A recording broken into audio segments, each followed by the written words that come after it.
C'est lui-même qui a tué, c'est lui-là qui est au pouvoir. C'est pour ça que je vous dis de libérer Koudou Babo, Babo innocent. C'est parce que vous ne savez pas, on ne vous dit pas la vérité, voilà pourquoi. Alassane Dramane Ouattara, c'est le représentant du diable au pays. Alassane Dramane Ouattara, c'est le représentant du démon. Vous avez empoisonné notre pays avec Alassane Ouattara. Vous avez empoisonné, vous avez pu me remettre, on appelle ça monsieur. Ils se sont trompés, ils ont envoyé sa conduite dans notre pays là-haut. Après que c'était la guerre, on pourra me payer avec notre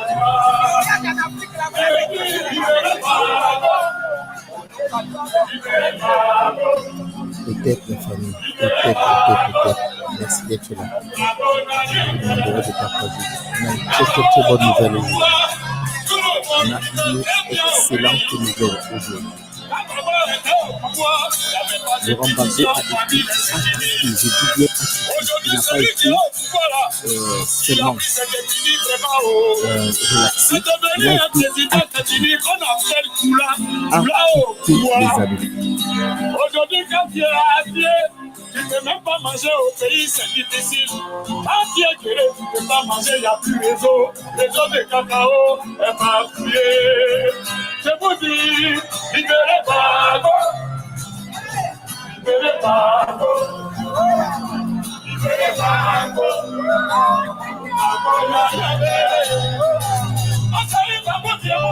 Peut-être la famille. Merci d'être là. Bonsoir, chers amis. Merci beaucoup. On a une très bonne nouvelle aujourd'hui. On a une très bonne nouvelle aujourd'hui. L'Afrique tout entière doit être en joie. L'Afrique tout entière doit être en fête. L'Afrique tout entière vient de casser une fois de plus un nœud de son emprisonnement. Les amis, ce qui se passe aujourd'hui dans le monde noir, c'est explosif. Et cette explosion, comme vous avez constaté dans le titre, se passe dans un silence assourdissant. Quand je dis un silence assourdissant, vous comprendrez pourquoi. D'accord? Je suis heureux. Ça fait 10 ans et plus que nous sommes en soutien total derrière Koudou Laurent Gbagbo.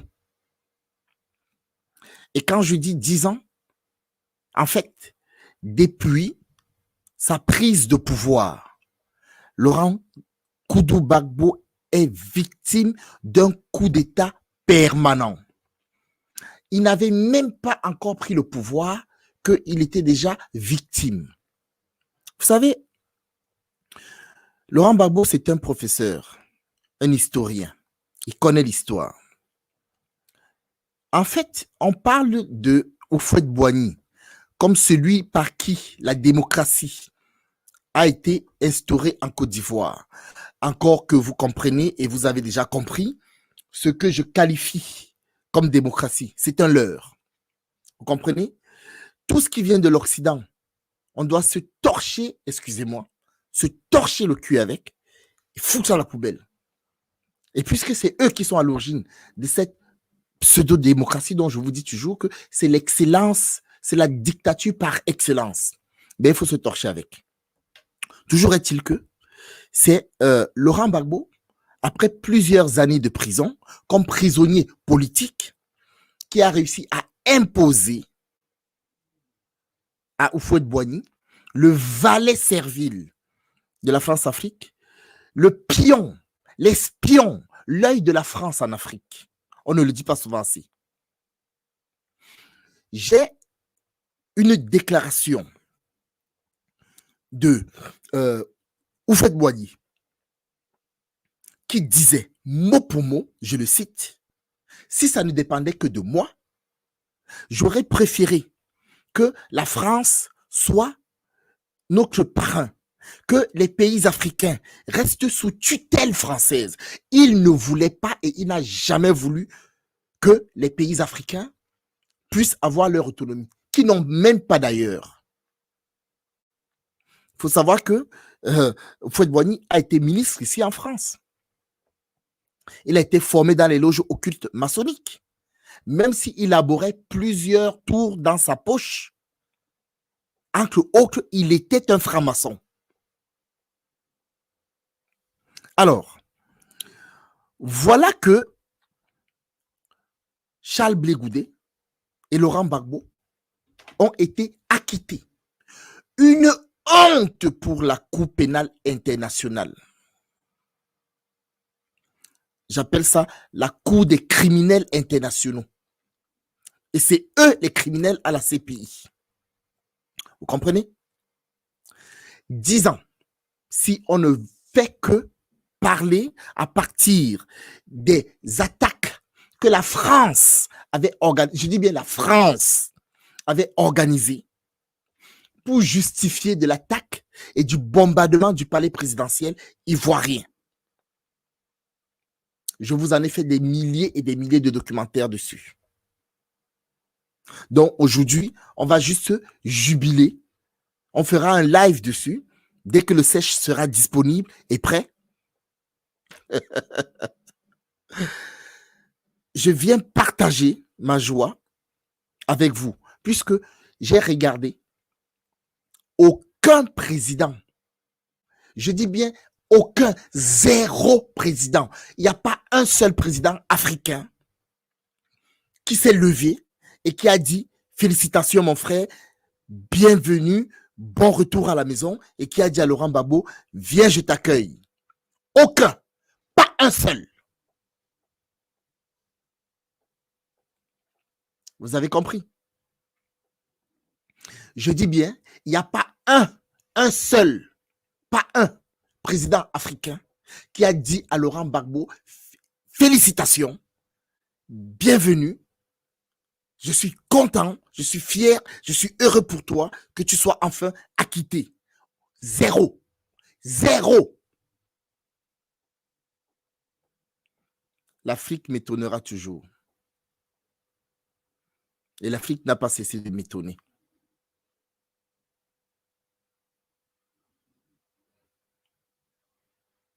Vous savez, je m'étais intéressé au tribunal pénal international. Pardon, au tribunal international pour la Yougoslavie. Parce que c'est ça, en fait, qu'ils ont fini par jongler et ils ont fabriqué ce machin qu'on appelle la Cour pénale internationale. Mais quand vous voyez ce qui a été, ce qui est sorti du tribunal pénal, du tribunal international pour la Yougoslavie, vous vous demandez comment les pays africains ont pu signer ce genre de truc. Les Américains qui ont instauré ça, les Français qui ont instauré ça, la Palestine occupée que j'appelle la Palestine occupée, comprenez Israël, qui ont instauré ça, la Grande-Bretagne qui a instauré ça, la Russie qui a instauré ça, et désormais la Chine, ne sont pas poursuivis par ce tribunal. En fait, si je comprends bien, je dis que un tribunal est là pour juger des affaires qui ne peuvent pas être jugées dans un pays. Le criminel Sarkozy, par exemple. Prenons son exemple, puisque c'est encore frais dans vos mémoires. Il ne peut pas être attaqué à la Cour pénale internationale. Ils ont décrété aucun ressortissant français. C'est ce que j'avais dit à ma sœur, Georgia Pouliquin, qui n'avait pas compris ce que je lui disais. Bonsoir Georgia, j'espère que tu vas mieux, que ta santé va mieux également. Je pense de temps en temps à toi, même si je ne fais pas trop de signes de vie, mais j'espère que tu vas bien. En tout cas, toujours est-il que c'est ce que j'avais essayé d'expliquer à Georgia et aux autres quand il parlait de la question des gilets jaunes et qu'il disait qu'il voulait traduire Macron et la France et blablabla à la Cour pénale internationale. Je leur avais dit qu'il n'y a aucun ressortissant français, aucun ressortissant américain, aucun israélien, aucun chinois. En fait, tous ces gens qui possèdent la plus grosse escroquerie de toute la planète entière, c'est-à-dire la puissance nucléaire. Vous avez compris, suivez mon regard. Leurs populations ne peuvent pas être jugées, ni les dirigeants ne peuvent pas être jugés. En fait, tu te poses la question, pourquoi donc cette Cour pénale internationale a été faite? Ce que j'appelle cette Cour criminelle internationale ou cette Cour des criminels internationales. Pourquoi elle a été faite? Vous regardez le nombre des adhérents, vous vous rendez compte que c'est l'Afrique qui a signé le plus. Même lorsque Laurent Gbagbo a été déporté, la Côte d'Ivoire n'avait pas signé des contrats avec la Cour pénale internationale. Est-ce que vous imaginez? Donc, je vous fais juste un schéma. Un Américain ne peut pas être jugé là-bas. Un Français, un Russe, ainsi de suite. Ni non plus un Ivoirien. Il y a d'autres pays, je vous rassure, africains, qui sont en train de réfléchir et qui sortent de plus en plus. Ce n'est qu'un début, mais par la force des choses, ils finiront par comprendre. Donc, et la Côte d'Ivoire, qui n'en faisait pas partie, par une manipulation éhontée, on finit par déporter Laurent Gbagbo là-bas et Alassane Ouattara, qui était ami avec toute cette oligarchie criminelle, signe les accords pour que désormais la Côte d'Ivoire puisse appartenir à la Cour pénale internationale. Est-ce que vous comprenez un peu le Bings? Donc, je vous récapitule et je répète que lorsque Laurent Gbagbo est entré au pouvoir, et même avant, il a fait de la prison. Il a réussi à imposer ce régime en Côte d'Ivoire. Première élection, tentative d'assassinat à plusieurs reprises. Physiquement, ils ont voulu attenter à sa personne. Physiquement. Ils ont fait des coups d'État. Ils n'ont pas réussi. Hop, ils ont commencé à monter une rébellion. Ils lui ont imposé au fur et à mesure un système qui ne pouvait que faire plonger la Côte d'Ivoire. Je vous passe le financement, l'embargo des rebelles sortis de nulle part. Est-ce que vous comprenez? Je vous passe tout ça. Au jour d'aujourd'hui, d'ailleurs, il y a un documentaire que je vous avais sorti qui a été supprimé à plusieurs reprises de Fanny Péjot qui expliquait la chronologie du coup d'État permanent. Ce n'est pas elle qui parlait du coup d'État permanent, mais en fait, c'est de ça dont il est question. La chronologie depuis les accords de Marcoussis, l'imposition des rebelles et des criminels dans un pouvoir. La France demande, la France de Villepin, de Chirac et de Sarkozy, ce sont les mêmes criminels, impose à un pays de faire partie, de mettre dans son gouvernement des criminels et des génocidaires. Et Laurent Gbagbo, qui voulait la paix, qui ne voulait pas la guerre, essayait d'arranger. Et il cédait, croyant bien faire. Il avait réussi son coup jusqu'au moment où ils ont décidé de sucrer toutes les banques ivoiriennes et de retirer leur argent papier. Laurent Gbagbo a dit, ce ne sont pas les économistes qui manquent en Côte d'Ivoire, ce n'est pas les économistes qui manquent en Afrique. En une semaine, il a mis un mécanisme nickel pour la fabrication de la monnaie. Tout était prêt. La Côte d'Ivoire devait battre sa monnaie. On entend que la base militaire française a été bombardée par des Sukhoi. L'histoire des Sukhoi et de la base militaire, on la connaît, puisque les pilotes biélorusses, qui en réalité étaient des mercenaires prétendument choisis par la France pour venir donner des cours de pilotage de ce nouvel avion aux pilotes ivoiriens, avaient été en fait infiltrés par la France pour faire cette mission de bombardement de la base militaire de Bouaké. Sauf que eux qui bombardaient, on leur avait dit que la base était vide. Vous voyez?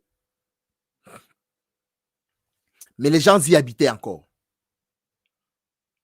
Donc, je vous dis au jour d'aujourd'hui que c'est Chirac qui a tué les militaires français qui étaient là-bas pour justifier de la guerre avec la Côte d'Ivoire. C'est Chirac. J'ai des témoignages des familles qui sont jusqu'au jour d'aujourd'hui en procès, que je garde au chaud. Ça sortira tôt ou tard.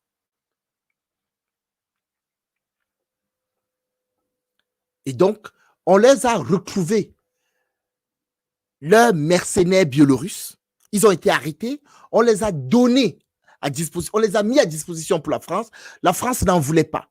En fait, des gens viennent tuer vos militaires. Ils tuent vos militaires. Vous les avez pris en photo. Vous les avez vus sortir des Sukhoi. Vous êtes en communication permanente avec toutes vos bases. D'ailleurs, il y a un qui mentait qu'il n'avait pas été au courant et il a été pris dans les faits du mensonge. Il a fini par avouer que oui, effectivement, il avait été au courant, que la base avait été bombardée parce qu'il y avait 9 minutes prétendument. Vous voyez? Donc, il avait dit entre le bombardement et l'atterrissage, eux, ils n'étaient pas au courant. Pourtant, c'est faux. Ils sont en communication permanente. Bref, toujours est-il qu'ils étaient dans le coup. C'est juste pour vous montrer le film. Que ces gens, ils tuent leur propre population pour justifier d'aller tuer d'autres populations. Tout est bon pour eux. Laurent Gbagbo, que vous voyez là, c'est un enfant béni. C'est un enfant béni par nos pères. Il avait sorti une phrase qui en dit long. Quand vous voyez une chaise vide, vous croyez que cette chaise, elle est vide. C'est quand vous venez vous asseoir dessus que le propriétaire, le véritable propriétaire apparaît. Alassane Ouattara est assis depuis sur des épines. Il gère tant bien que mal, avec la complicité de ses amis criminels. Vous savez qu'il a nommé le criminel Sarkozy ambassadeur de la Côte d'Ivoire aux Émirats arabes. Sarkozy est ivoirien? Non. Qu'est-ce que Sarkozy fait avec la nationalité ivoirienne? Qu'est-ce que Sarkozy fait comme ambassadeur représentant la Côte d'Ivoire aux Émirats arabes? Qui a fait ça? Alassane Ouattara. Est-ce qu'il manque des Ivoiriens compétents s'il faut parler comme ça? Vous voyez? Donc, l'histoire de Laurent Gbagbo, que je vais jubiler avec vous ce soir, et je vais partager quelques éléments avec vous ce soir. Je voudrais que vous compreniez très bien. Ce sont les chaînes de l'Afrique qui se sont libérées. Je vous ai déjà dit. Comprenez bien ce que je vous dis. L'Afrique a déjà gagné ce combat. Sur tous les domaines.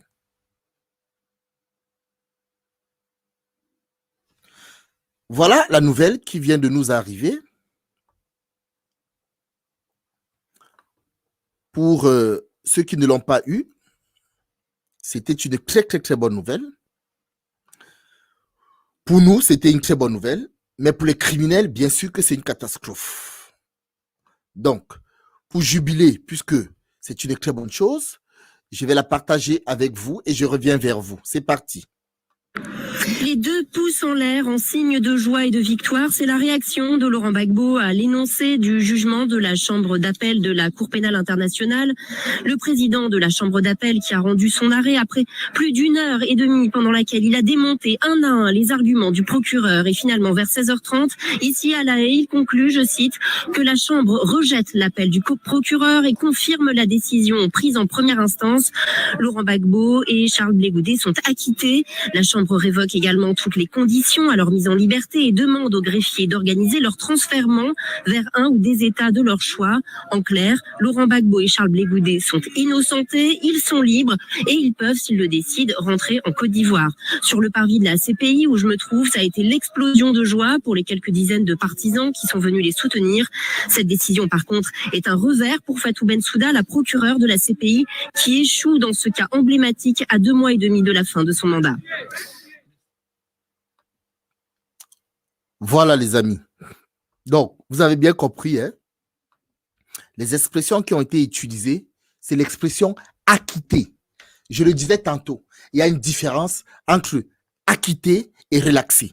Acquitter, ça veut dire que après toutes les enquêtes qui ont été faites, on n'a pas pu vous trouver un seul pou dans les cheveux. D'ailleurs, Laurent Gbagbo n'a pas de cheveux, Charles Blé Goudé n'a pas de cheveux. Donc, il ne risquait pas de trouver des poux. On est bien d'accord. Donc, Fatou Bensouda, cette esclavagiste, nègre de service, hein, vendu au premier venu. Comme on dit souvent, pardonnez-moi les amis, il y a toujours de la collaboration. Et cette pègre qui gangrène l'Afrique, franchement, si ça ne dépendait que de moi, je le dis sincèrement, potence pour ce genre d'individu. Potence. Parce que si on ne nettoie pas l'Afrique de ce genre de peste, ça va toujours recommencer. Vous voyez? D'où cette expression sauter le balai. Il faut sauter le balai parce que nous avons des traditions. Quand tu poses ta main sur la Bible, sur le Coran, c'est de la merde. Nous avons des traditions. Quand tu vas traiter avec les esprits de nos traditions, tu trahis ta vie, ça s'arrête là. Tout de suite. Vous voyez? C'est ce qu'il faut faire avec ce genre d'individus. Les gens qui dirigent l'Afrique doivent prêter serment sur nos traditions, selon nos us et coutumes, selon nos rites. Pas en fonction des stratégies franc-maçonnes, rosicruciennes, opus dei, derrière cette bêtise qu'on appelle les religions abrahamiques. Ça, c'est de la poubelle, ça. Vous ne voulez pas être trahi, l'Afrique ne veut pas être trahie, ben on n'a qu'à prêter serment sur nos us et coutumes. Vous allez voir que tous ces traîtres-là vont disparaître. Vous comprenez? Je vous raconterai quelque chose. Mais avant ça, je vais essayer de partager encore une très bonne avancée, parce que comprenez bien une chose. On est en train de parler de la question de la CPI, mais il y a quand même une différence, comme je vous disais tantôt, entre acquitter et relaxer. Relaxer, ça veut dire qu'on peut encore te chercher des poux. Ça dit qu'on n'a pas tout à fait fini les investigations. On peut peut-être encore te trouver quelque chose. Mais acquitter, ça veut dire qu'on a tout fait. On a cherché partout. Au peigne fin. Rien. Il y a une question qui se pose. Je l'avais dit dans un live il n'y a pas longtemps. Posez-vous la question. On te dit que tu es accusé d'avoir tué des gens. Un génocide. Et finalement, le verdict tombe. Ce n'est pas toi. On ne va pas. Est-ce qu'il n'est pas intelligent de se dire, tiens, puisque ce n'est pas lui, qui donc a fait ça? Est-ce que vous comprenez mon raisonnement? Si ce n'est pas eux qui l'ont fait, les qui l'ont donc fait?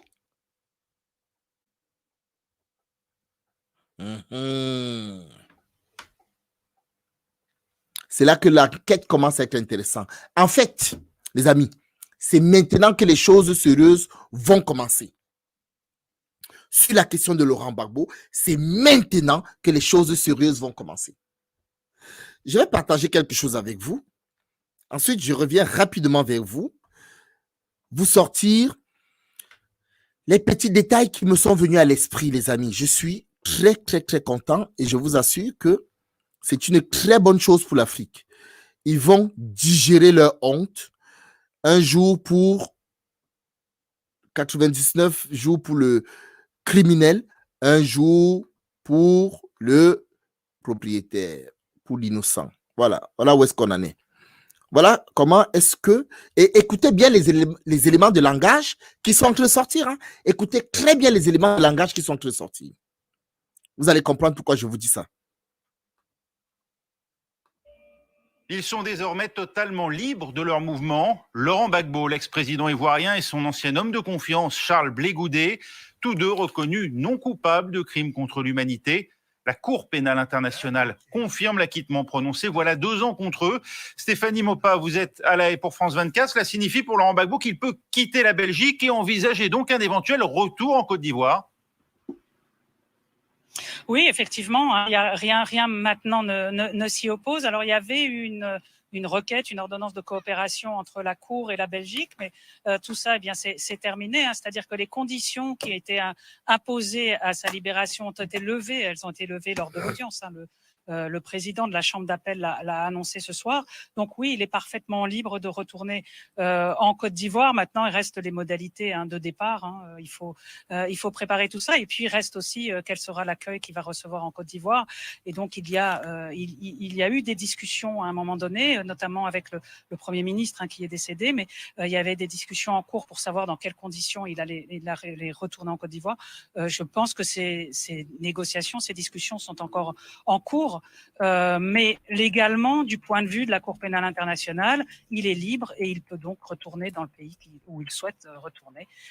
Ici, c'est la Côte d'Ivoire. Cet arrêt, Stéphanie, c'est aussi un désaveu pour le bureau de la procureure Fatou Bensouda à 2 mois et demi de la fin de son mandat.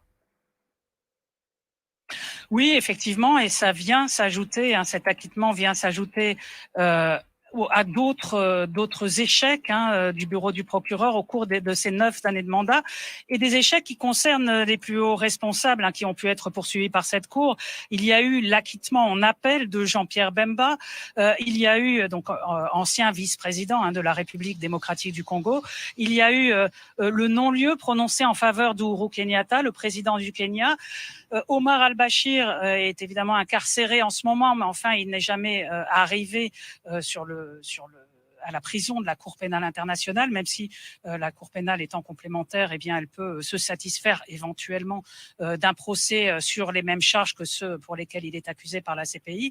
Mais enfin, tout ça montre toute une difficulté de la procureure, à la fois de pouvoir mener des procédures à bien, et notamment une faiblesse extrême de ces enquêtes. Et ça fait depuis la création de la Cour en 2002, ça fait 18 ans maintenant que les juges successivement, affaire après affaire, expliquent au bureau du procureur qu'il faut professionnaliser les enquêtes, qu'il faut faire des enquêtes un peu plus solides. Donc ça, c'est un constat interne en fait au fonctionnement de la Cour. Et puis il y a le constat plus large du besoin de coopération de cette Cour, des différents États qui, eux, ont d'autres intérêts ou n'ont pas toujours les mêmes intérêts que la Cour pénale internationale.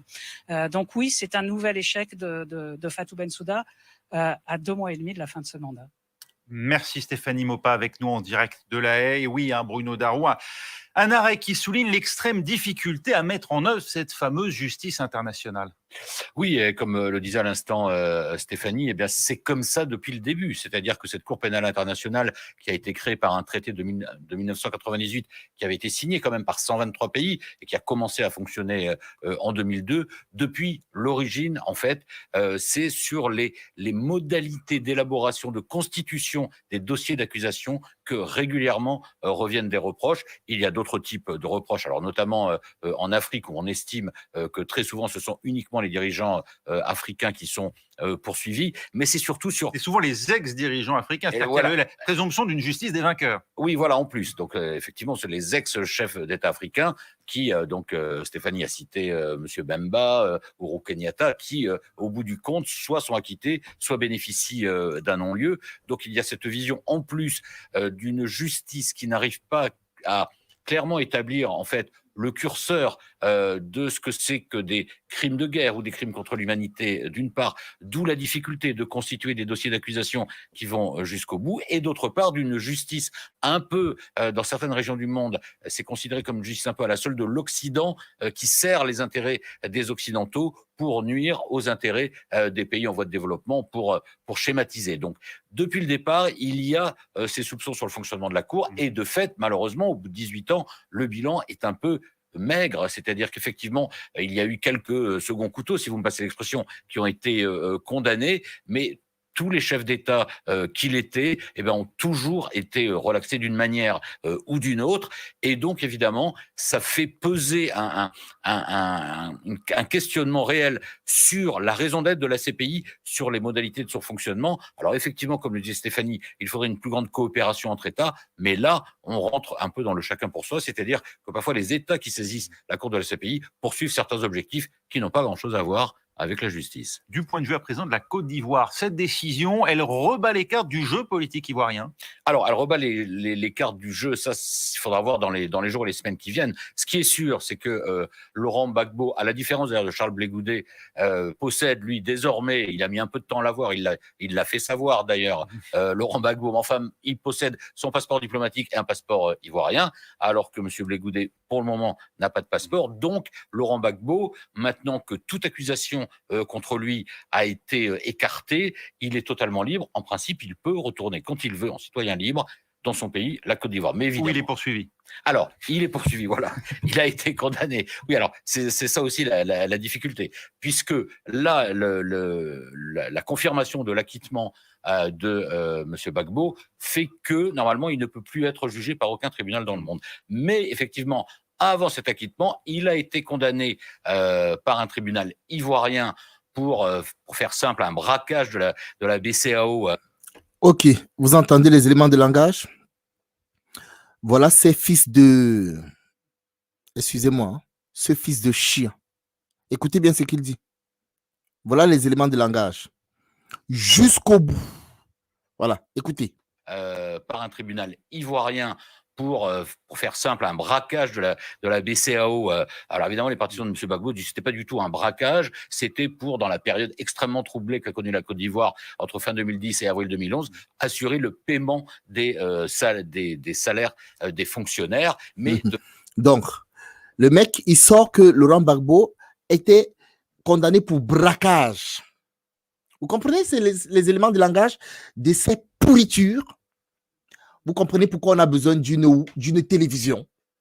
Est-ce que vous comprenez pourquoi on a besoin d'une télévision? C'est silence radio en Afrique.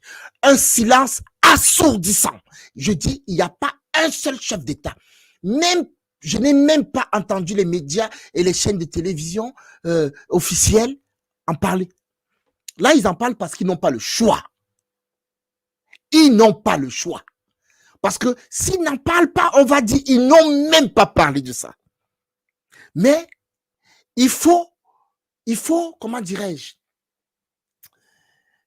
il faut pervertir la chose. C'est trop beau de dire Laurent Gbagbo, il est innocent, il a été déporté et que la France est criminelle. Non, il faut dire, d'accord, il a été acquitté, bon, mais c'est quand même un braqueur. Hein? Vous avez bien compris comment ces gens-là parlent. Les amis, on a une chaîne de télévision.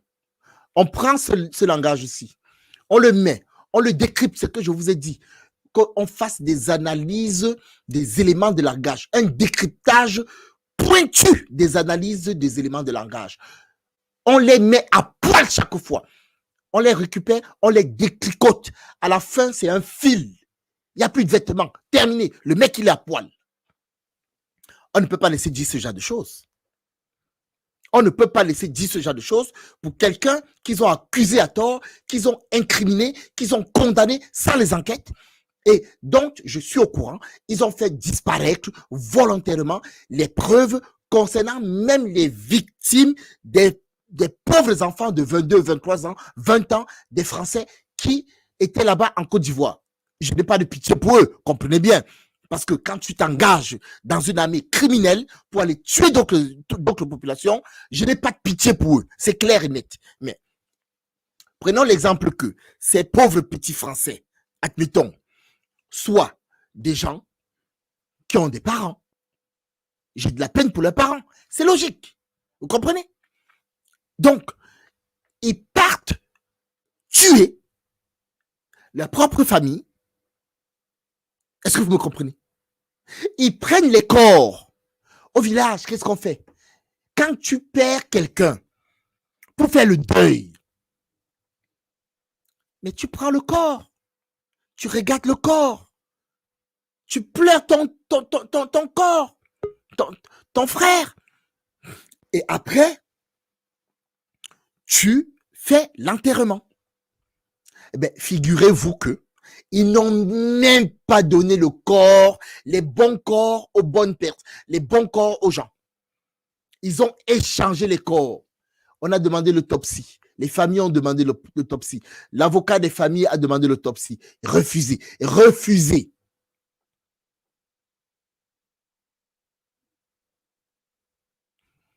Voilà ce genre de criminels qui viennent donner des leçons de morale aux Africains. Et ils veulent nous faire, par tous les moyens, un petit truc. Et vous allez entendre ce qu'ils vont dire à chaque fois. Ils vont trouver des petits moyens pour essayer de ternir quand même. Qu'on dit, bon, voilà, c'est pas bien grave. C'est pas un innocent tant que ça, vous voyez, parce qu'il a quand même été un voleur. Même si on n'a pas pu trouver des preuves, c'est quand même un voleur. Donc, de dire que c'est un braqueur, ça signifie quoi? Que on n'a pas eu des éléments pour l'inculper, mais ça ne veut pas dire qu'il est innocent puisqu'il a d'autres casseroles. Et c'est ce sans race, comme on dit, des chiens bâtards là, de Ouattara. Pardonnez-moi l'expression. Pardonnez-moi l'expression. Quelqu'un qui ne défend pas son pays. Encore, quelqu'un qui ne défend pas sa terre ne mérite pas un respect. Pas le moindre respect. Vous savez, je vous assure les amis, c'est malheureux. Parce qu'on est champion pour prendre nos pauvres frères quand ils ont volé ceci, cela, pour les mettre dans des roues et brûler. Non! Il faut réserver ça aux gens comme les Ouattara. J'ai vu des gens de mes yeux, quand je vous disais qu'il y a des gens qui cotisaient pour aller à la haie, pleurer, dire que oui, ils se battent pour Laurent Gbagbo. Mais en fait, non. Ils ont ouvert leur boutique derrière la misère du peuple. C'est ce que je suis en train de vous dire. Vous avez entendu le Sèche dire hier que il fait ses vidéos, ses conférences gratuitement. Mais il y a des gens qui prennent ces vidéos pour les vendre. Vous avez compris? Moi, je fais des vidéos gratos. Mais toi, tu prends ça, tu les vends.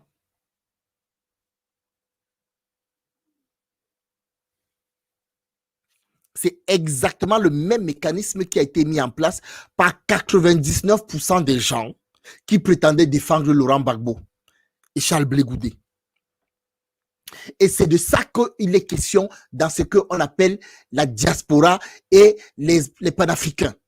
99, je vous dis que 99%. Vous savez quoi? Si tu n'as pas vécu, j'avais dit une chose un jour. Si tu n'as pas vécu quelque chose qui te pousse à être un combattant jusqu'à la mort, tu peux être corruptible. Ce ne sont pas les petits gamins qui ont grandi ici en France, qui ne connaissent pas ce que c'est que les galères en Afrique, ou bien qui ne savent pas ce que c'est que les galères en Haïti, ou qui ne savent pas ce que c'est que les galères dans les favelas. Ce ne sont pas eux qui peuvent être des leaders. Ils ne seront jamais des leaders. Quand bien même ils seront des leaders de pacotille. C'est-à-dire qu'ils vont flancher au premier souffle. Comprenez? Parce qu'ils vont être achetés. Moi, si tu m'achètes, ça veut dire que tu as acheté la mort de mon père. Si tu m'achètes, ça veut dire que tu as acheté la mort de mon oncle. Si tu m'achètes, ça veut dire que tu as acheté la mort de mon frère. Si tu m'achètes, ça veut dire que tu as acheté la mort de ma famille. On ne peut pas m'acheter. Donc, je profite de l'occasion pour dire à tous ces pisseurs-là qui se mettent derrière leur clavier pour dire, Jules Gan, on ne veut pas de toi ici. Je vous répète encore une fois de plus. Si vous n'avez pas vécu des choses, fermez votre bouche.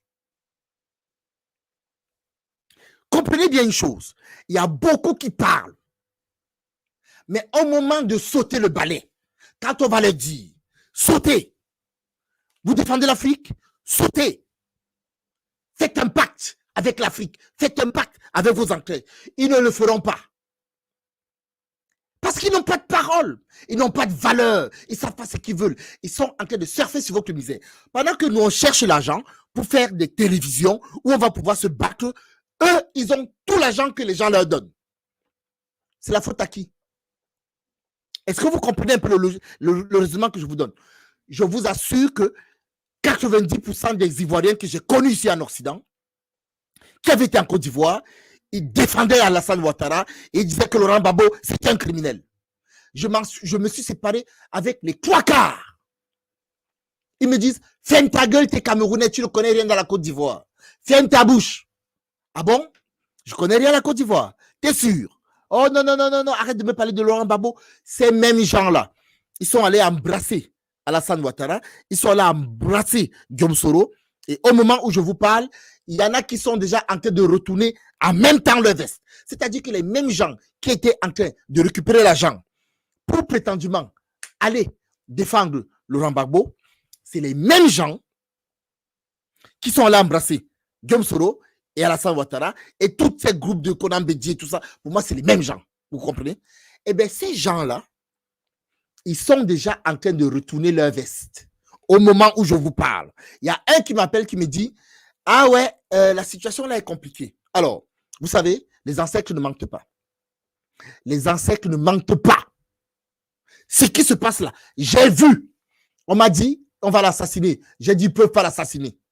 Je l'ai dit dans mes lives. Ceux qui me suivent là, qui étaient dans mes lives précédents, peuvent témoigner. J'ai dit, Laurent Gbagbo va sortir, pas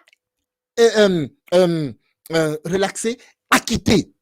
Ils m'ont dit, on va le tuer en prison. J'ai dit, j'ai vu Laurent Gbagbo et ce jour-ci, arriver. Ils m'ont dit, ce n'est pas possible. Ils m'ont appelé, ils me disent, oui, mais tu as vu, ils l'ont fait sortir, mais il est quand même encore prisonnier. Ils ne vont pas totalement le relaxer. Il ne va pas retourner chez lui. Je vous répète alors, Laurent Gbagbo va retourner chez lui. Il est même déjà chez lui en esprit, depuis longtemps. Il y est déjà. Et ce qui se passe là, ce n'est pas la personne de Laurent Gbagbo. C'est le monde noir tout entier qui a donné l'énergie, qui a donné la force, qui a donné la puissance à Laurent Gbagbo. Vous avez compris? C'est-à-dire que ce dont Laurent Gbagbo a bénéficié, des frères comme les Patrick Lumumba n'ont pas bénéficié de ça. Je vous rappelle, les frères et sœurs qui ne sont peut-être pas au courant, je vous rappelle que ce sont des bastards du Cameroun qui étaient les gardiens de Patrick et les gardes de corps de Patrick Lumumba. Ce sont mes cousins. Je connais cette histoire-là comme si c'était hier.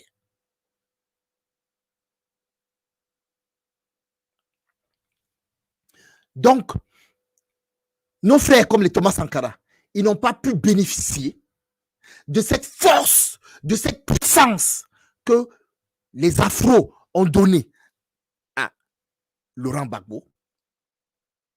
Est-ce que vous comprenez? Et c'est ce que je vous demande de faire. C'est ce qu'on vous demande de faire. Donnez la force à vos combattants. Donnez le peps à vos frères. Ils ne vous lâcheront pas. C'est ce qu'on vous demande. Quand je parle du sèche, c'est ce que je vous demande. Donnez-lui la force. Donnez-nous la force. Donnez-moi de la force. On ne vous lâchera pas. Vous avez compris? C'est ça. Si on ne fait pas ça, on ne se tire pas d'affaire. Si on avait abandonné Laurent Gbagbo, il serait mort. Ils l'auront tué en prison. Ils ont su qu'on tenait à notre coup de Gbagbo et que s'ils faisaient quelque chose, au-delà de ce qu'ils avaient déjà fait, ça devait être pire. Vous voyez? C'est ce que fait. C'est ce qu'il faut faire. Donc, nous sommes dans une situation où ces gens-là, ils nous musellent, on n'est pas au courant parce qu'on n'a pas un média pour frapper fort. Quel dommage. Vous imaginez qu'une nouvelle comme ça, explosive, il n'y a pas un seul président africain. Je dis pas un. Peut-être je m'avance vite. Peut-être que le protocole fait que demain, hein, ils vont se dire, tiens, peut-être qu'il faudrait quand même, on a bien réfléchi, ça craint si on ne dit pas félicitations à Laurent Gbagbo. On a bien réfléchi, ça craint. Et par des formes protocolaires, ils vont lui dire félicitations, mais des félicitations hypocrites. Parce que quelque chose qui est spontané est spontané. Si j'apprends une bonne nouvelle, hein, je n'attends pas 10 ans pour te dire je suis fier, je suis content. Je t'appelle à la seconde et je montre ma joie. Vous voyez, c'est ça. Donc, ce sont des éléments comme ça qui vous permettent de comprendre et de voir dans quelle situation l'Afrique se trouve concrètement. Je dis concrètement. Voilà. Donc, je vais faire monter 2 frères. Pendant ce temps, on va faire un petit gibelé quand même encore. Et je vais revenir vers vous. On va fêter ça en 2 minutes. Je vais regarder vos messages. On a le droit d'être joyeux. C'est une très bonne nouvelle.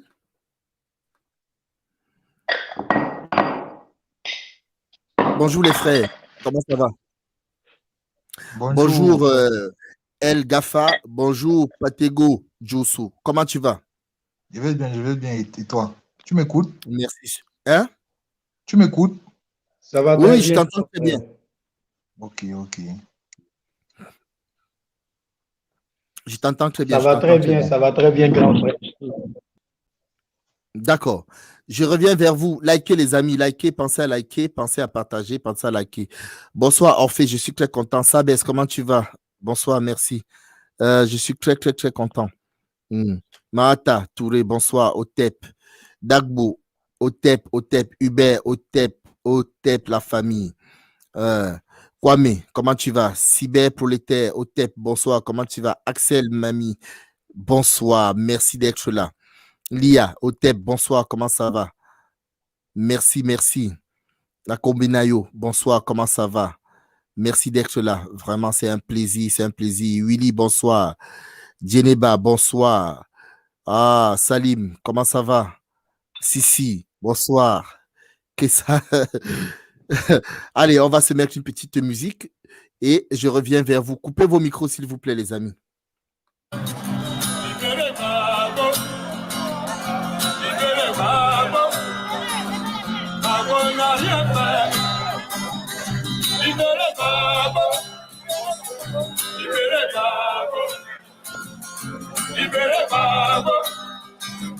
Gbagbo n'a rien fait. Tout Gbagbo n'a rien fait, c'est lui qui les Gbagbo l'a fait vivre en prison. C'est lui-même qui a tué au pouvoir. C'est pour ça que je vous dis de libérer Koudou Gbagbo. Gbagbo est innocent. C'est parce que vous ne savez pas, on ne vous dit pas la vérité. Voilà pourquoi. Alassane Dramane Ouattara, c'est le représentant du diable au pays. Alassane Dramane Ouattara, c'est le représentant du démon. Vous avez empoisonné notre pays avec Alassane Ouattara. Vous avez empoisonné, vous avez pu me mettre votre appel sabotier. Ils se sont trompés, ils ont envoyé sa conduite dans notre pays là-haut. Envoyez que c'était la terre, en foutant le pays avec notre foi. Et puis, libérez Gbagbo. Libérez Gbagbo. Libérez Gbagbo. Gbagbo n'a rien fait. Gbagbo est au pouvoir. Tout le monde vit très bien au pays. Gbagbo était au pouvoir, il n'y avait pas de division parmi les ennemis. Aujourd'hui, celui qui est au pouvoir là, il a pris ses ennemis vraiment haut. C'est devenu un président d'ennemis qu'on appelle Toula au pouvoir. Aujourd'hui, quand tu es à pied, tu ne peux même pas manger au pays, c'est difficile. Quand tu es guéri, tu faut pas manger, il n'y a plus réseau. Les hommes de cacao, elle m'a fouillé. Je vous dis, libérez Bago. Libérez Bago. Libérez Bago. Bago l'a libéré. Achaï Bago Diamo.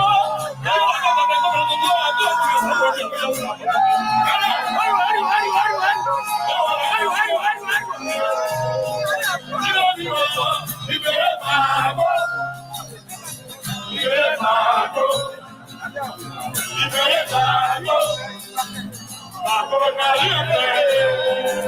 J'étais au pays. Il n'y a même pas longtemps, je suis ici en France. Je te vois même je dis au pays, c'est très difficile, on ne doit plus retourner chez nous.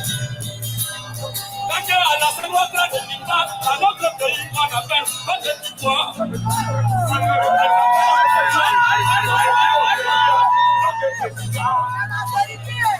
Je dis pour les Français, est-ce qu'on peut prendre le président qui vient pour nous ici au pouvoir? Est-ce que vous pouvez arrêter?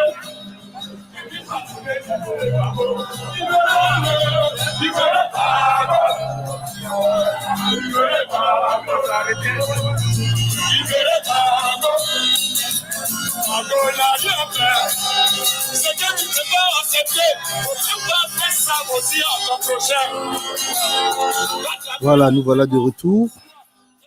Je vais donner rapidement la parole à mes frères pour qu'on fête cette joie. J'espère que vous allez bien. Alors, je vais donner la parole à El Gafa. Bonsoir El Gafa, comment tu vas?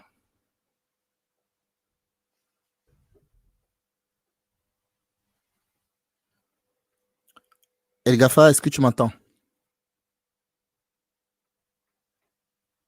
Je vais donner la parole à Patego. Patego, bonsoir, comment tu vas? Bonsoir, frère Jules. Tu m'écoutes? Oui, je t'entends très bien. Comment tu vas? Ok, je vais bien, je vais bien. Je peux te faire une petite confidence ici à Yaoundé. En fait, Oui. j'ai su comment qu'on l'a libéré. J'étais dans le taxi, je partais à Soie, j'entends les cris. Les gens crient. Je dis, qu'est-ce qu'il y a? On me dit, on a acquitté le président Laurent Gbagbo. Ma joie a été très, très grande. C'est une fierté pour l'Afrique. Je tiens à dire à mes frères ivoiriens que entre le Cameroun et la Côte d'Ivoire, c'est une histoire d'amour. Entre la Côte d'Ivoire et l'Afrique et les Afro-descendants, c'est une histoire d'amour. Ma joie est très grande. Vraiment, comme on dit souvent, on ne cache jamais la lumière du soleil. Et tôt ou tard, la justice finit toujours par triompher. Vraiment, et on espère que le président pourra rentrer chez lui en Côte d'Ivoire et normalement et rétablir l'ordre dans ce grand pays que l'on aime tous, qui a tant souffert mais qui reste toujours debout. Toujours. Ok. Merci beaucoup. Je vais donner la parole à Lionel. Lionel, je te donne la parole et puis je vais revenir vers El Gafa et puis on va conclure cette partie-là qui est une petite partie de très, très, très grande joie.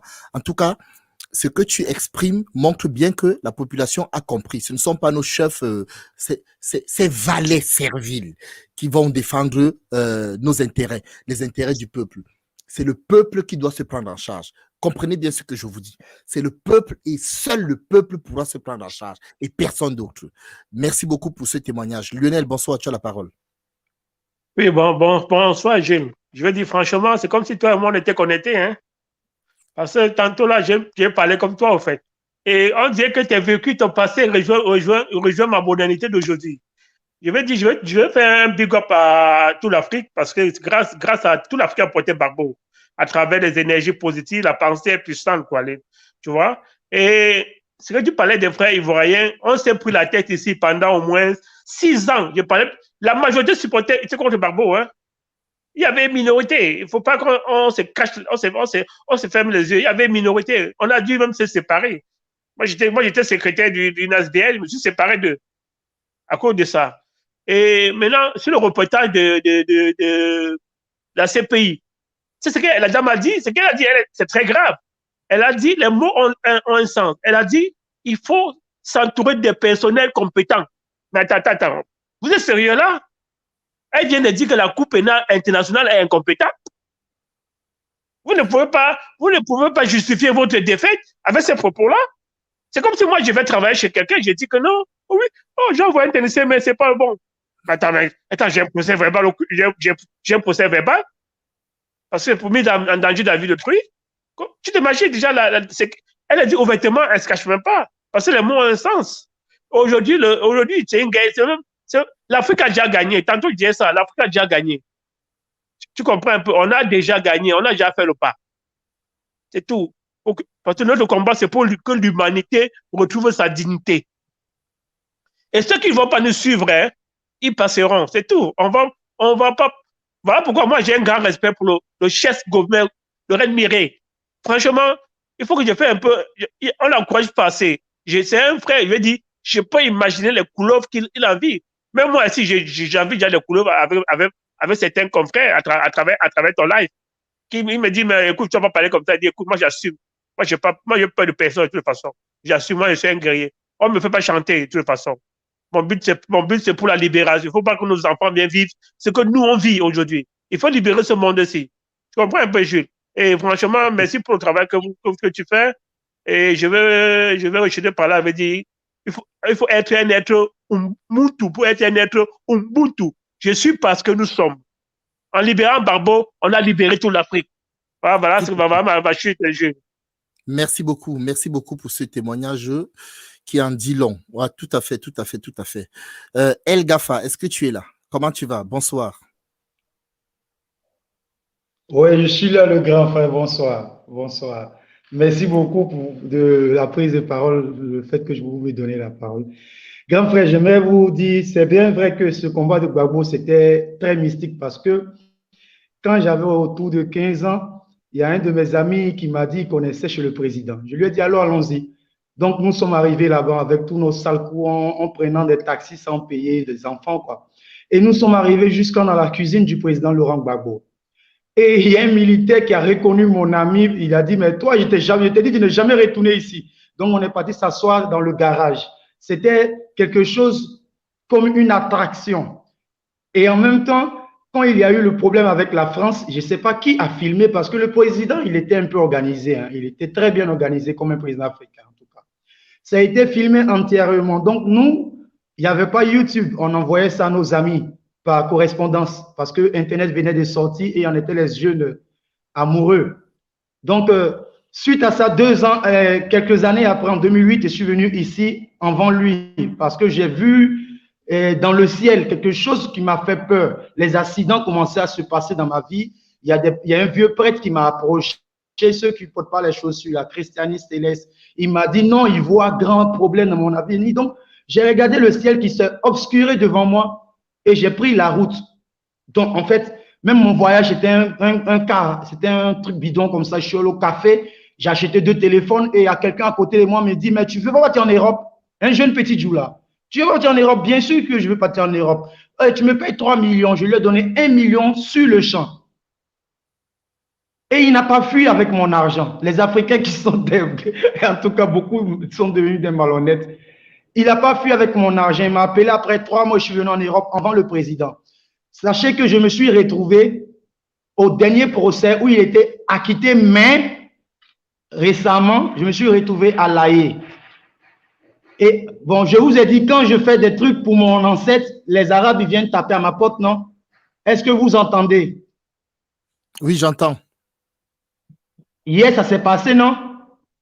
Tout à fait. Et c'est comme ça, tonton. Donc, en fait, c'est beaucoup mystique. Et je pense que le boulot que nous faisons, nous sommes destinés. Et beaucoup de nos frères, soit ils ont peur, soit ils cherchent de l'assurance. Parce que ceux qui sont partis chez les Arabes, ont cette assurance que les Arabes vont pas les décapiter tant qu'ils sont musulmans un peu. Ceux qui sont partis chez les chrétiens, ils ont un peu cette assurance que tant qu'ils font les catholiques, peut-être Jésus aurait pitié d'eux. Donc nous devons travailler, c'est tout. Parce que regardez, je me suis déjà mise en genoux, les mains ouvertes, comme dans les images égyptiennes, en donnant de l'énergie, justement en donnant de l'énergie, pas en priant Dieu pour qu'il libère Gbagbo, mais en donnant de la force à mon leader.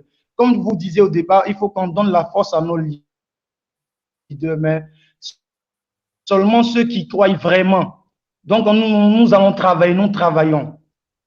Et je vous remercie en tout cas, grand frère. Merci beaucoup.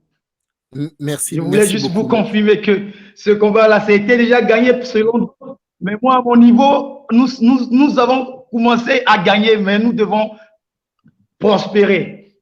Montrer aux yeux du monde que nous pouvons construire l'Afrique tout seul et que nous pouvons être ceux qui vont guider le monde, l'humanité dans une paix éternelle. Parce que les Européens, ils ont échoué. Comme Alassane Ouattara, il a échoué. Il n'a pas pu aider les Djoula, il n'a pas pu aider une personne. Il y a eu des guerres toujours jusqu'à aujourd'hui. Tout ce que la Côte d'Ivoire n'a jamais connu, ils ont tout connu. On a tout connu cette fois-ci avec le même personnage. Donc, ceux encore qui seront derrière lui, ce ne seront pas nos ennemis, mais ce seront nos frères les plus ignorants que nous devons neutraliser en quelque sorte pour pouvoir les changer. Dans l'antique Égypte, il n'y avait pas de fou parce qu'on soignait même l'âme des personnes. Donc, on y croit toujours. Merci, tonton. Merci je vais aller voir ma fenêtre maintenant. Merci à toi. De rien, tonton. Alors, merci pour l'opportunité. Je vais partager quelque chose avec vous, une réflexion. Frangin, je vais couper ton micro, ça ne te dérange pas. Alors, on a bien compris ce qui est en train de se passer, les amis. Et je répète une fois de plus, l'Afrique a déjà gagné. Ce que nous sommes en train de vivre là. Demain, après-demain, je vais me remémorer de cette vision que j'avais eue et je vais vous surprendre. Parce que si ça reste vrai, je serai à même de vous donner la suite des événements. Je dis ça si nos ancêtres le permettent, puisque c'est eux qui nous guident, c'est eux qui me guident, c'est eux qui, à travers ma personne, agissent. Donc, je ne peux pas me permettre de parler en tant que, comment dirais-je, comme si c'était ma personne qui agissait directement. Vous voyez? Donc, nous sommes, comment dirais-je, qu'est-ce que je peux vous dire? Ma joie est grande. Vous savez, on sait qui a fait tout ça. Guillaume Soro est en train de balancer actuellement que c'est le frère de Ouattara et Ouattara qui a envoyé des gens, tué des gens à Dekoué. Guillaume Soro. Donc là, il est en train de balancer dur. Guillaume Soro. On dit au village, ça sort comme ça sort. Vous avez compris? Au moment où je vous parle là déjà. Ils ont compris que c'est cuit. Donc, il faut voir comment ils agissent.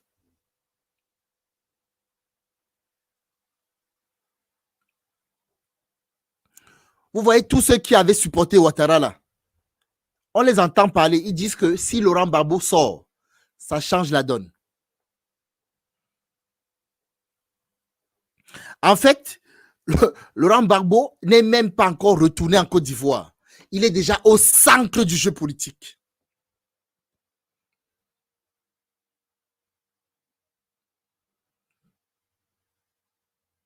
C'est-à-dire que le monde est... En fait, le monde dans lequel nous sommes, tout est sens dessous-dessus. Et je vous répète une fois de plus que ce n'est que le commencement, en fait. Ce n'est que le commencement. Même s'il y a des difficultés, je vous l'avoue, avec Maman Gbagbo, c'est complexe, c'est complexe.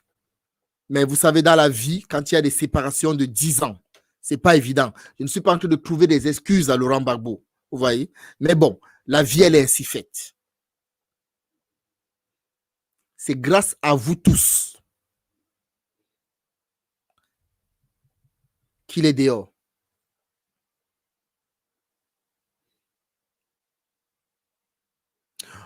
Beaucoup ont eu des sueurs froides à cause de cette situation. Quelqu'un parlait tout à l'heure du professeur. Quelqu'un parlait du professeur, les amis. Le Sèche, c'est le seul qui était au four et au moulin. Je vous invite à regarder toutes les vidéos que le Sèche a sorties sur Laurent Gbagbo. Et comme je vous disais tout à l'heure, il n'y a aucun président africain, aucun, qui a dit « Félicitations, mon frère ». Ils sont tous dans les mains de l'ennemi. Vous voyez? Tous sont dans les mains de l'ennemi.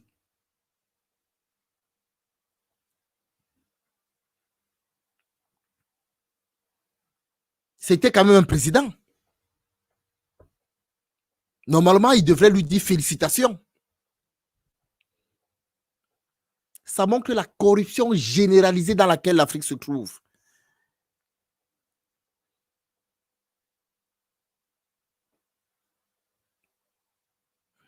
Franchement, faites un effort. Ceux qui n'ont pas vu, ceux qui n'ont pas eu le temps, allez regarder tout ce que le Sèche a fait. Les débats, les échanges qu'il a fait concernant Laurent Gbagbo. La toute dernière conférence où j'étais avec le Sèche. J'en ai parlé. Il y a beaucoup qui ont ouvert leur boutique derrière le malheur de Laurent Gbagbo. Et pendant la conférence qu'on était en train de faire, il faisait semblant de supporter Laurent Gbagbo. Quand la conférence finit, il nous appelle, il nous dit, alors, est-ce que vous ne voyez pas que, compte tenu de la situation, ce serait peut-être mieux quand même de supporter Soro Guillaume? Parce que Soro Guillaume, il a demandé pardon, il est en train de réfléchir, peut-être qu'il a changé. Donc, en fait, tu es avec des gens qui disent défendre Laurent Gbagbo, mais qui vont s'associer avec des criminels qui ont été à l'origine de sa chute. Est-ce que vous voyez un peu? C'est même ça qu'il faut reprocher à l'Afrique, en fait. Parce qu'à chaque fois, les gens ne comprennent pas que, à chaque fois, quand on pardonne ce genre de conneries en disant c'est mon frère, c'est mon frère, c'est mon frère, il recommence. Un chien arrangé reste arrangé. C'est pas parce qu'il t'a pas mordu aujourd'hui qu'il va pas te mordre demain. Il te mord demain, terminé. Vous comprenez? Donc, c'est ça, en fait. J'attends simplement ce que le... Je sais que le Sèche va faire une conférence dessus. Ça va être une bombe. Donc, soyons fiers de nous. On devrait s'applaudir.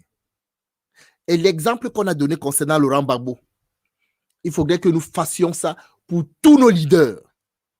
Il faudrait que nous fassions ça pour des gens comme le Sèche. Vous voyez? Vous imaginez que une puissance comme la CPI, avec toutes les puissances, en fait, la CPI est la représentante de la puissance occidentale. On les a foutus les deux genoux par terre. Parce qu'on n'a pas lâché une seule seconde. C'est ce qu'il faut faire. Il ne faut pas lâcher. Même quand ça paraît invraisemblable, impossible, il ne faut pas lâcher. Vous comprenez?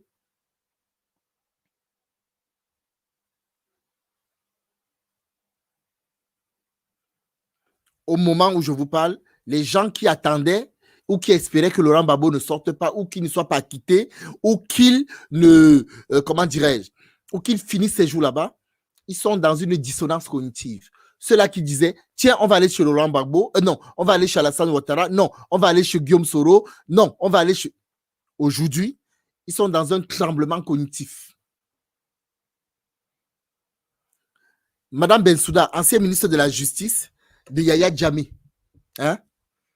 Actuellement, il y a 112 personnes qui sont en train de porter plainte contre elle pour des persécutions, pour des maltraitances, pour des tortures. Madame Fatou Bensouda, je dis Madame Fatou Bensouda, la négresse de service Fatou Bensouda. Vous voyez? Et ce n'est que le début. C'est elle qui a mis Laurent Gbagbo là-bas, non? C'est elle qui tapait sur les épaules en disant « je suis ». 10 ans, tu pourris la vie de quelqu'un comme ça. Moi, je savais qu'il allait sortir. Je l'ai vu. Tout le monde disait « il va mourir.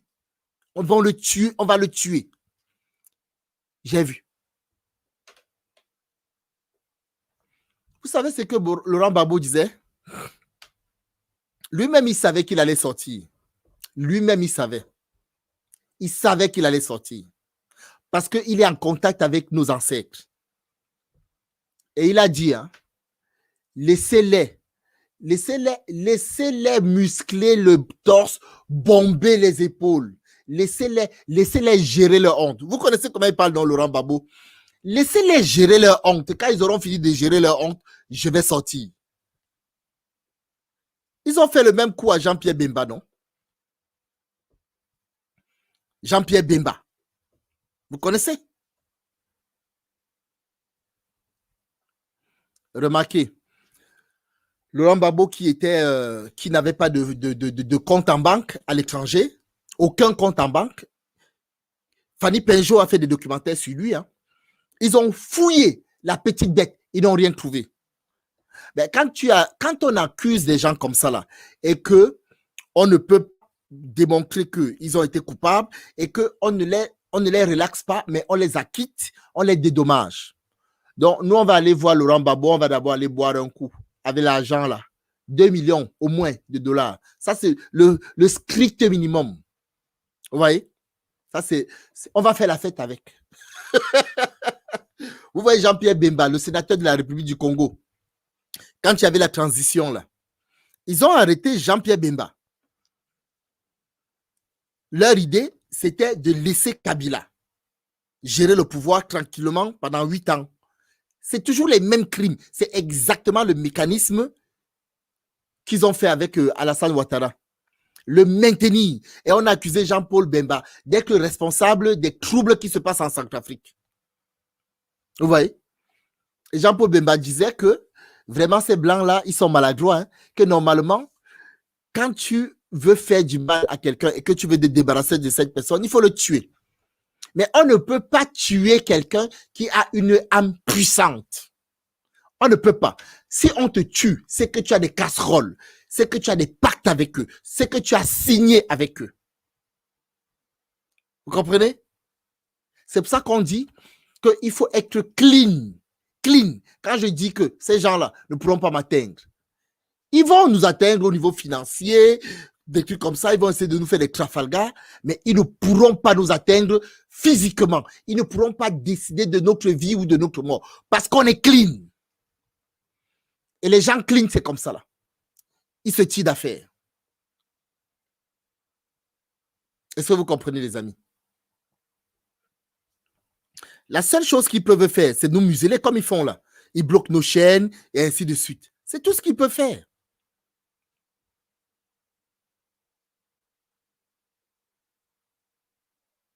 C'est un phénomène, ce qui est en train de se passer là.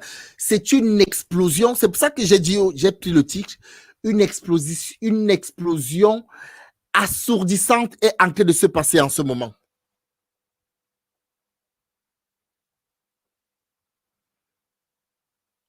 Ils ont monté les coups entre les ethnies prétendues, des Baoulés, des Cécis, tu n'es pas cela, patati patata, pour créer une zizanie.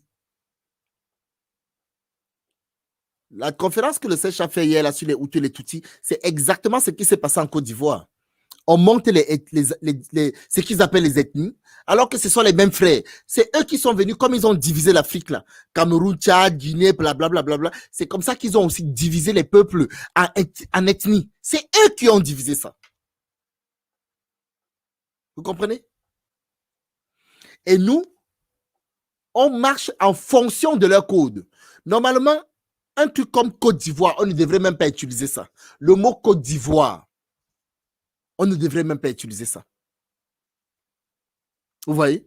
Donc, franchement, dans la semaine, ce que je vais faire, je vais vous sortir des archives. Je vais vous sortir des archives. Il y a un détail qui ne va peut-être pas frapper les gens. Regardez au niveau de la CPI. Qui a pris la décision de dire foutez-lui la paix? Qui? Est-ce que quelqu'un parmi vous connaît de quoi est-ce qu'était composé ce tribunal? Les amis, qui a pris la décision de dire foutez-lui la paix à ce monsieur-là, laissez-le sortir, ça suffit? Qui a pris la décision à la Cour pénale internationale, à cette cour criminelle? Est-ce que quelqu'un connaît?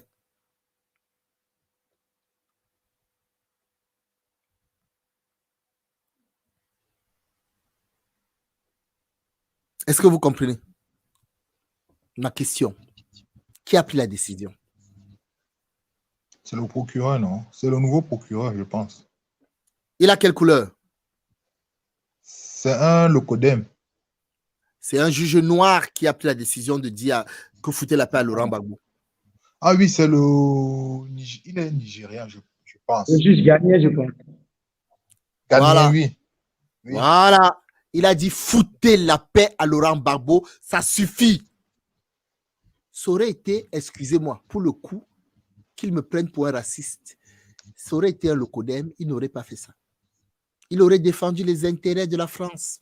Il aurait défendu les intérêts des États-Unis. Il aurait défendu les intérêts de la Palestine occupée. Il aurait défendu les intérêts de la Chine, et ainsi de suite. Parce que c'est un tollé, ce qui se passe là. Les gens ne se rendent pas compte. Ce n'est pas pour rien que ce juge est arrivé là-bas. C'est un tollé. Ils ont voulu le corrompre. Ils ont voulu lui filer des sous. Pour dire, la procureure, c'est Fatou Bensouda, le juge, c'est un noir. Crucifiez-moi ce nègre-là. Le juge a dit, j'ai une dignité, je ne le ferai pas. Et il voulait faire ça pour qu'on dise, vous avez vu, ce sont les noirs qui sont en train de crucifier leur propre frère noir. C'est ça qu'ils voulaient faire. Ils l'ont pris, ils lui ont proposé des milliards.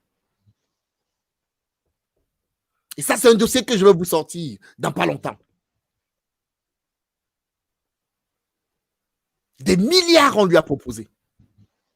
Pourquoi on propose des milliards à quelqu'un pour trucider Laurent Gbagbo?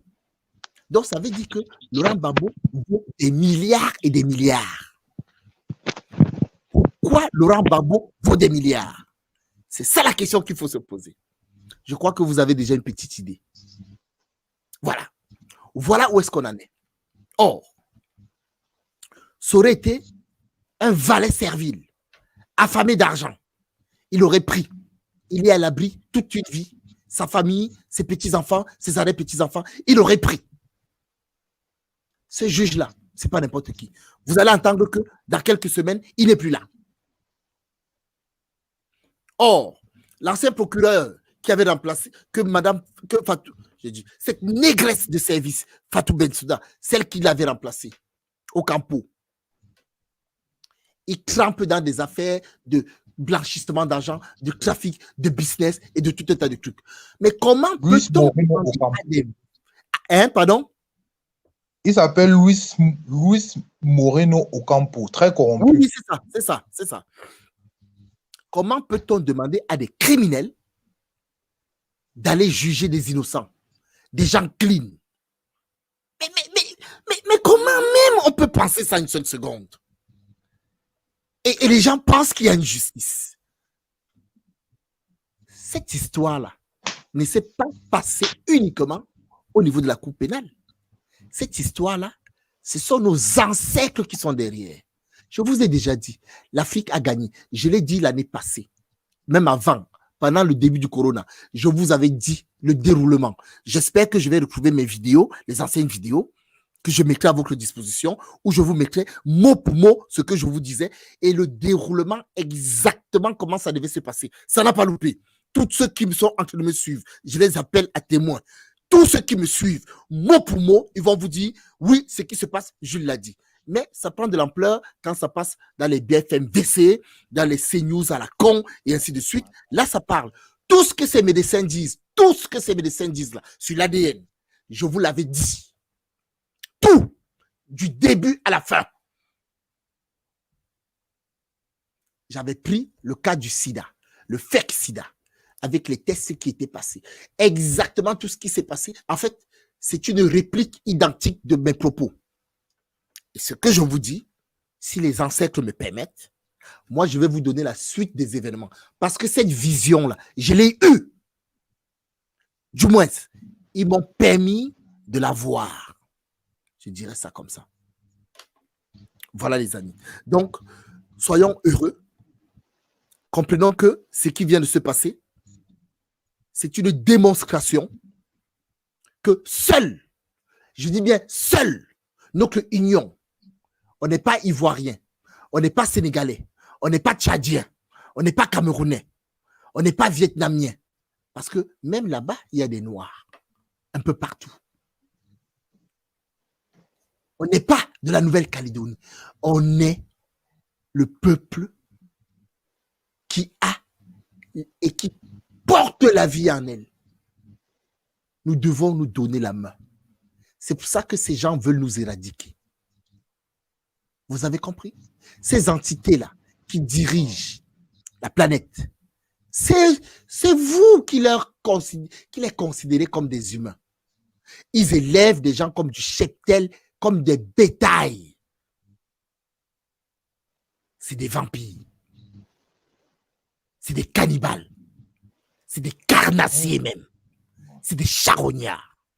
Dans le sens littéral du mot, charognard, c'est des charognes.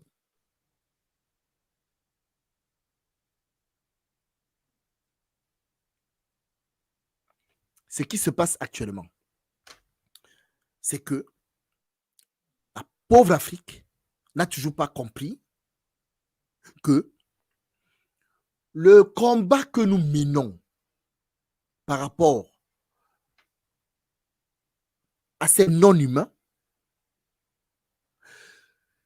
une partie de l'Afrique donne de l'énergie, je dis bien de l'énergie, à nos adversaires. Et ils s'étonnent que le combat soit difficile.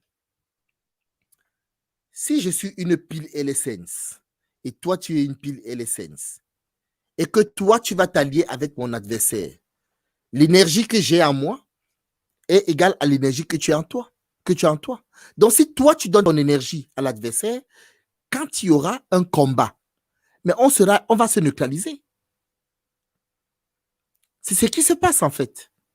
À travers les loges maçonniques, à travers l'Opus Dei. Quand je parle de l'Opus Dei, entendez les églises abrahamiques, les religions abrahamiques, je veux dire.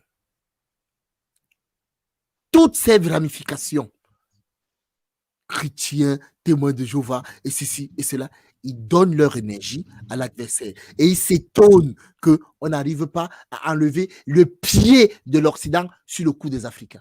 Ils s'étonnent. Eux, ils pensent prier un Dieu qui est perché sur les nuages. Malgré tous les exemples qu'on leur donne, dissonance cognitive, ça ne passe pas.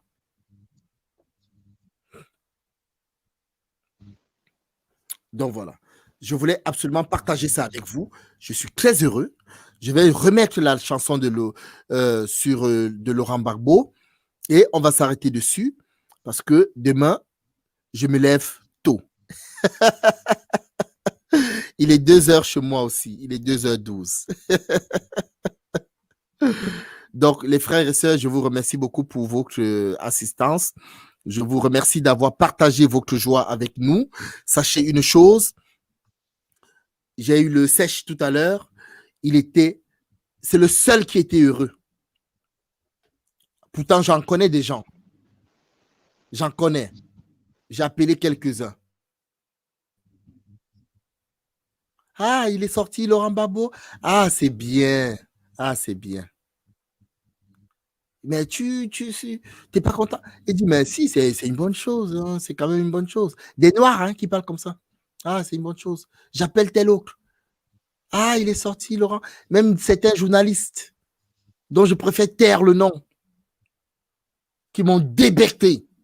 Je les appelais pour jubiler, pour sauter, pour jubiler ma joie. Ils te refroidissent. Ah, c'est bien, il est sorti. Tu sens qu'ils en ont là.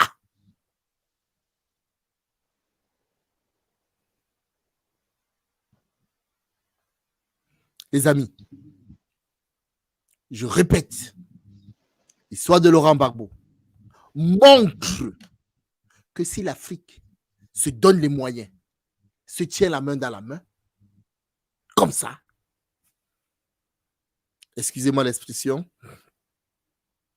je vais parler comme les enfants de banlieue. Vous allez m'accorder pour une fois que j'utilise une expression pas très... On les nique leur mère. À fond. aller-retour. Voilà, c'est dit. Allez, on va faire la fête avec notre père et notre frère Blé-Goudé.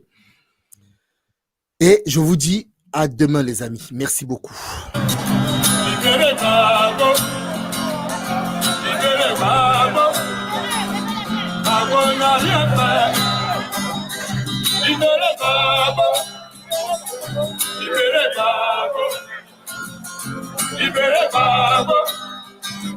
Babo n'a rien fait. Tout Babo n'a rien fait. Ça lui dit qu'il est pas vous l'avez mis en prison.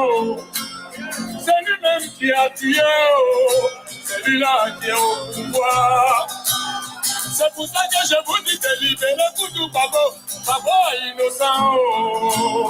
C'est parce que vous ne savez pas. On ne vous dit pas la vérité. Voilà pourquoi. Alassane Dramane Ouattara, c'est le représentant du diable au pays. Alassane Dramane Ouattara, c'est le représentant du démon. Vous avez empoisonné notre pays avec Alassane Ouattara. Vous avez empoisonné, vous avez pu me mettre, vous avez saboté. Ils se sont trompés, ils ont envoyé sa conduite dans notre pays là-haut. Après que c'était la terre, on vous dans le pays là, c'est notre histoire. Et puis, libérez Babo.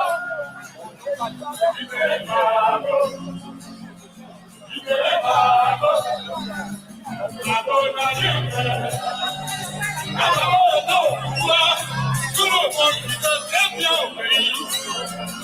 Babo était au pouvoir. Il n'y avait pas de division parmi les ennemis. Aujourd'hui, celui qui est au pouvoir là, il a pris cette ethnie vraiment haut. C'est devenu un président d'ethnie qu'on appelle Toula au pouvoir. Aujourd'hui, quand tu es assis, tu ne peux même pas manger au pays, c'est difficile. Quand tu es guéri, tu ne peux pas manger, il n'y a plus réseau. Réseau de cacao est bafouillé. Je vous dis, libérez Babo. Libérez Babo. Libérez Babo. Babo n'a rien fait. On s'est dit Babo qui est mort.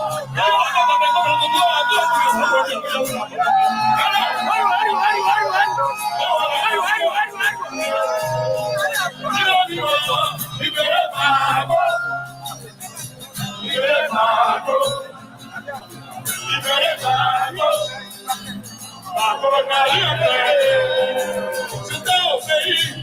Il n'y a même pas longtemps, je suis ici en France. Je te vois même je dis au pays, c'est très difficile, on ne doit plus retourner chez nous. Quand il y a Alassane Ouattara de Dikta, dans notre pays, on appelle pas de victoire.